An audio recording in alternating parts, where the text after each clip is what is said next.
And now in this example, we're going to do a sum of cubes. So with the sum of cubes, we have r cubed plus 125. So similar to regular factoring, we're going to have two groups.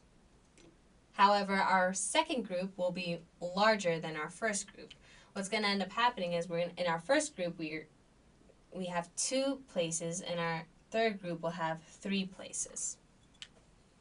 And we all get this from the original problem. So in our first group, and this is actually going to be in the form of, if I call this term a cubed and this term b cubed, my first group will come directly from the original problem. I'm going to call this a, and I'm going to call this b. So if r cubed, if I take the cube root of r cubed, that means that my first group and the first placeholder will be just an r. If I take the cube root of 125, I will have 5. So in order to get this first group, we have to take the cube roots of the original problem. After you do that, you fill out the first group. And you always want to fill out the first group first, because that's where your second group is going to come from. Okay?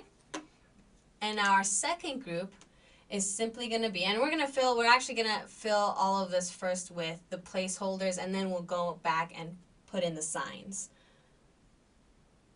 This will be a squared, this will be b squared, and our middle term will be a times b.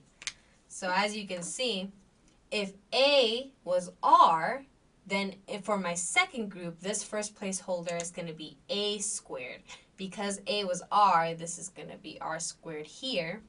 Similarly, our last term is also b squared. So if my b was 5, b squared will be 25. And now a times b, I multiply a times b. So in this case, r times 5, which is 5r. And already we have filled out the first group and the second group. Now to go back and fill in the signs, we're going to use SOAP.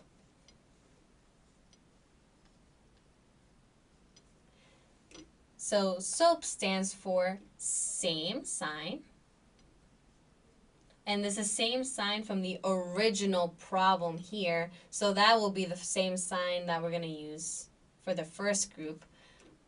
O stands for opposite. So opposite sign, and you could think opposite sign from the original problem or opposite sign from the first group. Doesn't matter because they're going to be the same anyway. So if I had a positive, our opposite sign will be a negative. And AP stands for always positive.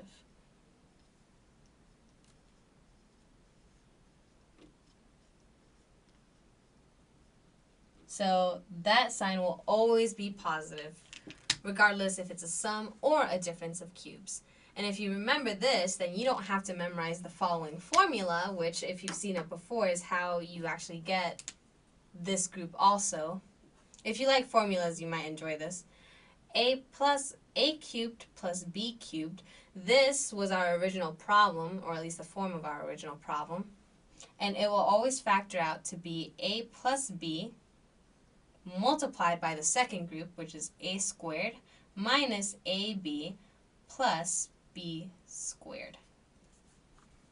If you're able to remember how we were able to get the first group, the second group, and then SOAP to fill out the signs, you don't have to memorize this formula. But if you like formulas, feel free to use it.